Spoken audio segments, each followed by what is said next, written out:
Você já ouviu falar no efeito Mandela? Esse efeito pode ser descrito como quando uma ou muitas pessoas se lembram coletivamente de algo que não ocorreu. Ou seja, a lembrança de fatos e acontecimentos da história comum do planeta. Seja quando damos por mortas pessoas que desfrutam da melhor saúde, lembrando ou relembrando acontecimentos que nunca ocorreu.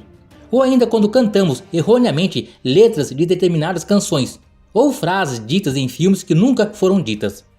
Isso talvez já tenha acontecido com a maioria de nós. Uma olhada nos nossos exemplos do nosso dia a dia pode comprovar isso. E aí nós nos perguntamos: o quê? Ele ainda está vivo? Nossa, eu jurava que isso havia acontecido. É frequente ouvir essas frases, seja em uma festa familiar ou em uma noite no bar. É recorrente alguém acreditar que se lembra de um momento que, na realidade, não aconteceu, não do jeito que a pessoa se lembra. As falsas memórias existem de fato, mas não são apenas um fenômeno individual. Multidões inteiras também podem se lembrar de coisas que de fato nunca ocorreram. Isso é o que se convencionou chamar de efeito Mandela. Essa denominação decorre do fato de muitas pessoas pensarem que Nelson Mandela havia morrido na prisão, o que não é verdade. Mandela foi libertado em 1990, tendo sido presidente da África do Sul entre 1994 e 1999. Ele morreu de pneumonia no dia 5 de dezembro de 2013, cercado pelos membros mais próximos da sua família. Se prestarmos atenção, podemos notar que há uma lacuna de 23 anos entre a data da sua suposta morte e do seu falecimento real. Quando a notícia da morte de Mandela circulou pela mídia, muitas pessoas ficaram espantadas, pois acreditavam se lembrar de terem visto anteriormente imagens do seu funeral na televisão. Esse nome, Efeito Mandela, foi criado por Fiona Brune, pesquisadora de fenômenos sobrenaturais, que acreditava que Nelson Mandela, uma das pessoas mais importantes do século XX, havia morrido durante a década de 80, na prisão. No entanto, era 2010 e ele ainda estava vivo. Mas essa lembrança podia ser apenas uma confusão mental, um mero esquecimento.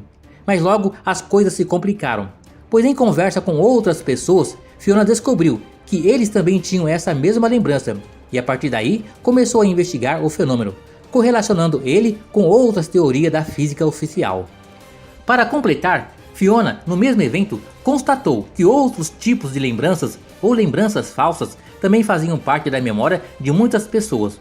Como exemplo, as pessoas se lembravam de episódios de Jornada nas Estrelas que jamais existiram, de letras de músicas que estavam erradas, episódios de filmes e desenhos que jamais chegaram a passar na TV. Diante desses fatos tão surpreendentes, Fiona então criou a teoria do efeito Mandela. Lembrando que essa não é uma teoria oficial da ciência, mas sim uma teoria ou hipótese que se apoia em teorias científicas da ciência oficial ou contemporânea, que tenta explicar a origem das falsas memórias. Mas será que o efeito Mandela tem realmente um embasamento científico que venha corroborar para que este possa ter credibilidade científica um dia? Para ficar um pouco mais claro, vamos conhecer algumas teorias que podem explicar esse efeito.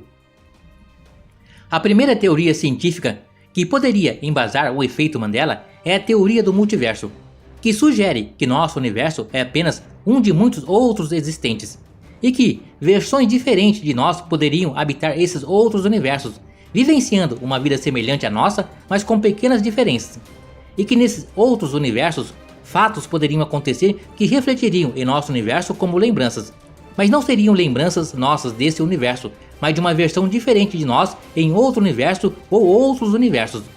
Verdade ou não, o fato é que a hipótese do multiverso ganhou muita força nos últimos anos. Uma outra hipótese para explicar o efeito Mandela é a da simulação computacional, ou Matrix, onde todos nós faríamos parte de um programa de computador criado por inteligências avançadas.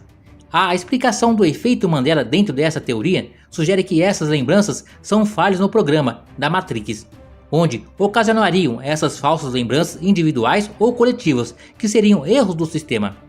Ainda existe a hipótese quântica, onde partículas ocupariam dois universos ao mesmo tempo e assim transmitiriam informações de um para o outro. Lembrando que o entrelaçamento quântico é uma teoria comprovada cientificamente em laboratório e que demonstra que duas partículas podem estar ligadas a anos-luz de distância, ou até mesmo um universo para o outro. A confirmação ou refutação para esse efeito ainda está longe de se dar. Faltam evidências científicas para comprovar ou refutá-lo de vez. Entretanto, fato é que essas falsas lembranças ou falsas memórias são reais e impressionam as pessoas que as têm. Devemos ainda lembrar que em um experimento recente envolvendo memórias, pesquisadores conseguiram implantar uma falsa memória em animais primários, fazendo eles reagirem à memória implantada. Existem ainda explicações por parte de psicólogos que afirmam que essas memórias ou lembranças não passam de alucinações coletivas pregadas pelo nosso cérebro. Entretanto, uma alucinação coletiva envolvendo milhares de pessoas que afirmam se lembrarem de acontecimentos ocorridos não parece ter um embasamento científico suficiente para justificar esse efeito.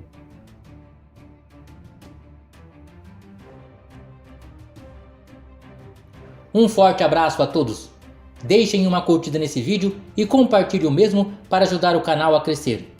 Conhecimento é fundamental na construção de um mundo melhor.